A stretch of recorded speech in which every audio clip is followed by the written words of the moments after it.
Hello बच्चों, हमने income tax के 3 पार्ट देख चुके हैं, जिसमें से निवासी स्थिति और आयकर क्या होता है, आयकर में कुछ परिभाषाएं और कर क्या होता है, ये सारी चीज़ें हम लोग देख चुके हैं। आज हम बात करते हैं कर मुक्त आय।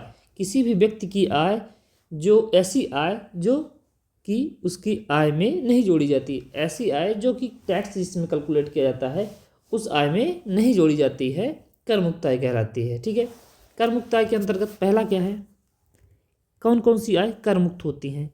पहली है कृषि आय। कृषि आय, कृषि आय यह ऐसी आय है जो कि मुख्य कर में शामिल नहीं की जाती, कर युक्त आय में इसे शामिल नहीं किया जाता। या फिर हिंदू अविभाजित परिवार, HUF, हिंदू अनडिवाइडेड फैमिली के सदस्य के रूप में प्राप्तियां, सदस्य के रूप में प्राप्तियां। अगर कोई भी हिंदू अनडिवाइडेड फैमिली का सदस्य है, उसके रूप में उसे अगर कोई प्राप्तियां होती हैं तो उसे भी मुख्य आय में शामिल नहीं किया जाता है। थर्ड क्या है, फर्म की कुल आय। हम देखते हैं इसमें कौन कौन सी आय सम्मिलित हैं। पहला कृषि आय हो गया, सेकंड हो गया HUF के सदस्य के रूप में प्राप्तियां। तीसरा क्या है, फर्म की कुल आय का भाग, फर्म की कुल आय का भाग, फर्म की कुल आय का भाग। तीसरा क्या है, चौथा क्या है, यात्रा रियायत, यात्रा रियायत, रियायत। नेक्स्ट क्या है, इसमें क्या शामिल नहीं किया जाता है, विदेश से प्राप्त भत्ते। क्या है, विदेश से प्राप्त भत्ते, प्राप्त भत्ते, विदेश से प्राप्त भत्ते या अनुलाभ, विदेश से प्राप्त भत्ते या अनुलाभ। किसी व्यक्ति के परिवार के सदस्य की आय। 6, किसी भी व्यक्ति के परिवार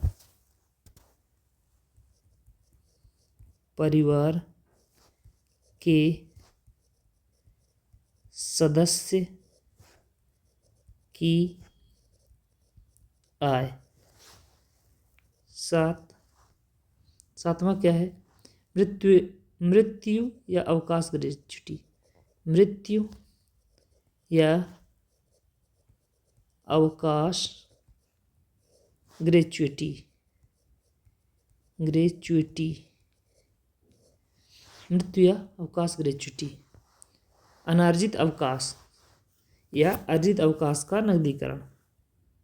8वां क्या है, अर्जित अवकाश का नकदीकरण, जो छुट्टी लिया हो उसके बाद भी पैसा मिला हो, अर्जित अवकाश का नकदीकरण, नकदीकरण। या फिर कोई भी छंटनी क्षतिपूर्ति मिली हो, अगर किसी कारणवश किसी भी व्यक्ति को हटा दिया गया हो और उसके बाद भी उसका वेतन, उसके बाद भी उसे कुछ पैसा दिया गया हो, उसके बदले, उसे हटाने के बदले कुछ पैसे दिए गए हों, क्या कहलाती है, छंटनी क्षतिपूर्ति, छंटनी क्षतिपूर्ति, छंटनी क्षतिपूर्ति। किसी महाविनाश में पीड़ित व्यक्ति को प्राप्त क्षतिपूर्ति। 10, किसी महाविनाश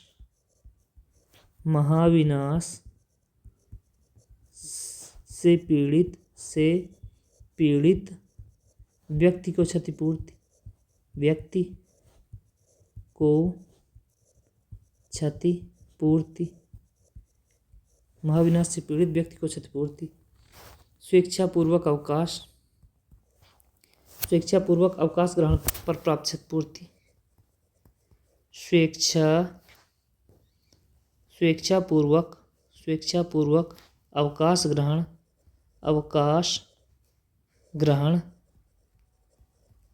ग्रहण पर प्राप्त क्षतिपूर्ति।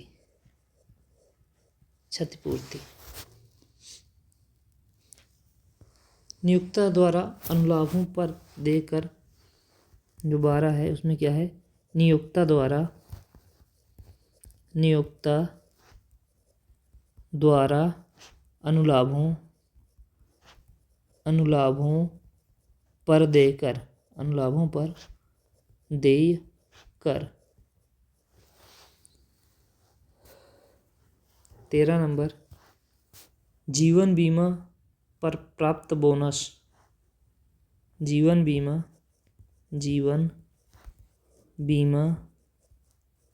पर प्राप्त बोनस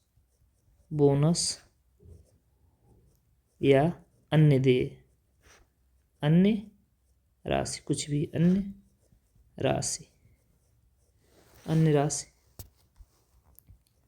या फिर प्रोविडेंट फंड से भुगतान, प्रोविडेंट फंड से भुगतान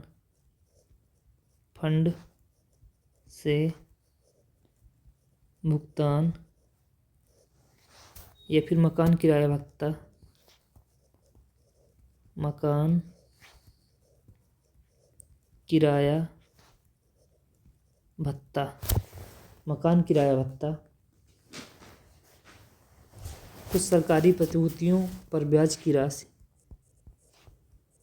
कुछ सरकारी प्रतिभूतियों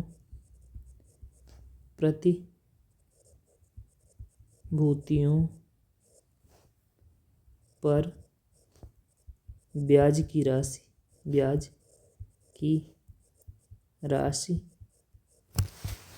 शिक्षा की लागत के लिए प्राप्त छात्रवृत्ति,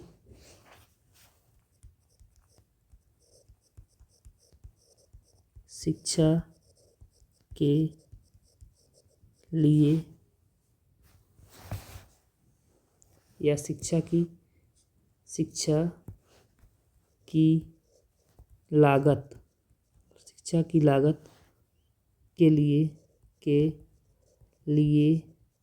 प्राप्त छात्रवृत्ति। वीरता पुरस्कार 16 में क्या है, वीरता पुरस्कार विजेताओं को पेंशन, वीरता पुरस्कार विजेताओं को पेंशन,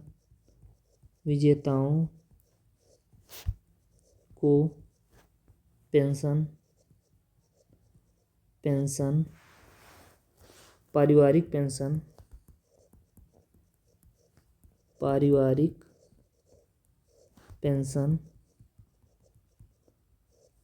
पेंशन, स्थानीय सत्ता की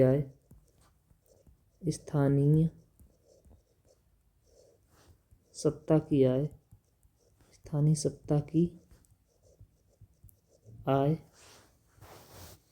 अनुमोदित अनुसंधान संघ की आय, अनुमोदित अनुसंधान संघ की आय, अनुसंधान संघ की आय, अनुमोदित अनुसंधान संघ की आय, कर्मचारियों के कल्याणार्थ, कर्मचारियों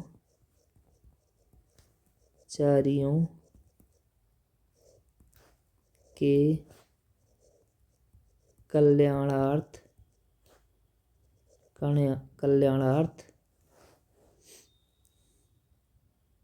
स्थापित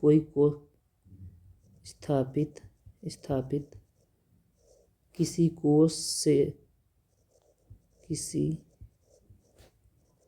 कोष की आय, जीवन बीमा निगम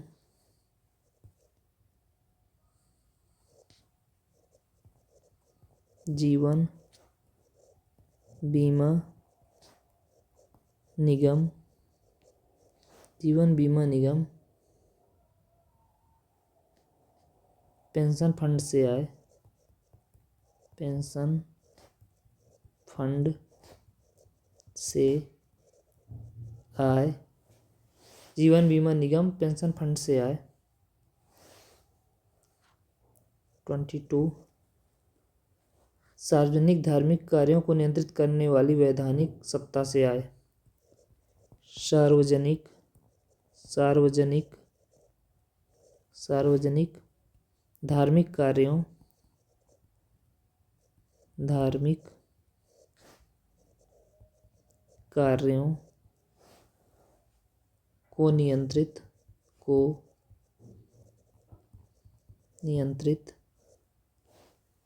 करने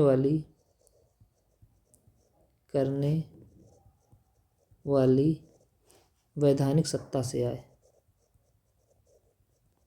वैधानिक सत्ता से आय,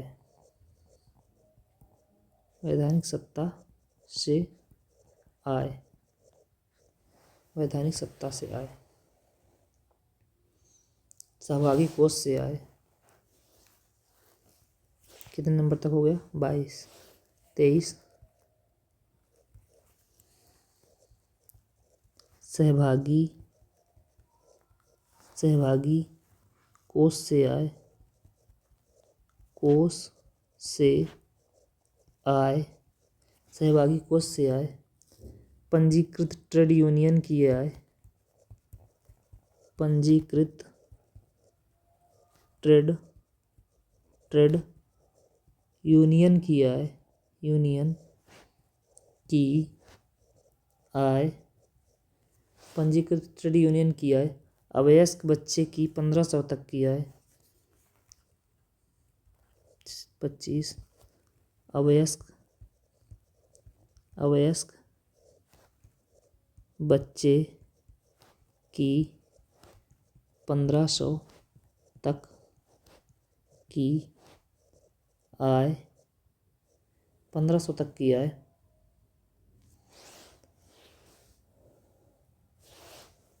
26 कृषि भूमि हस्तांतरण से उत्पन्न पूंजी लाभ, कृषि भूमि हस्तांतरण से उत्पन्न पूंजी लाभ। दीर्घकालीन पूंजी संपत्ति के हस्तांतरण से आय, दीर्घकालीन पूंजी संपत्ति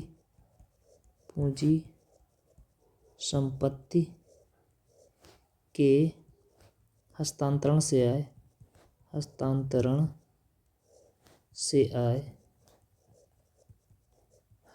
से आय।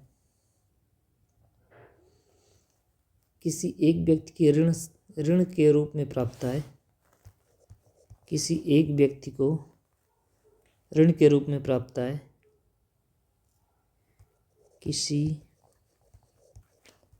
एक व्यक्ति को ऋण के रूप में प्राप्त आय, ऋण के रूप में प्राप्त आय, ऋण के रूप में प्राप्त आय। भारत में आयोजित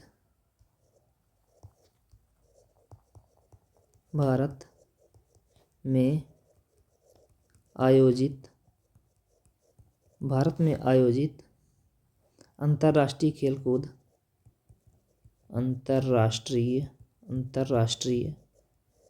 खेलकूद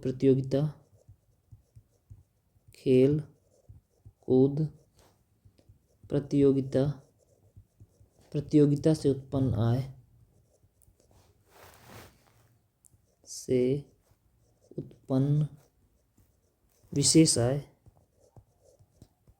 विशेष आय,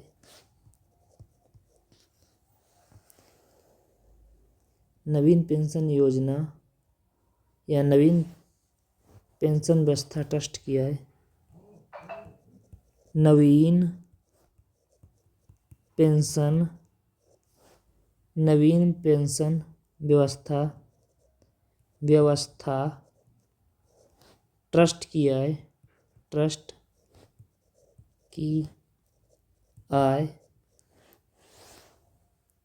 संघ लोक सेवा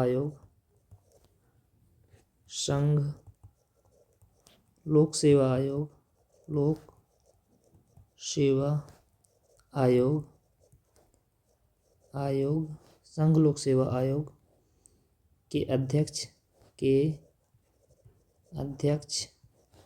एवं सदस्यों की आय बुनियादी ढांचा ऋण फंड से प्राप्त आय, बुनियादी ढांचा ऋण फंड से प्राप्त आय।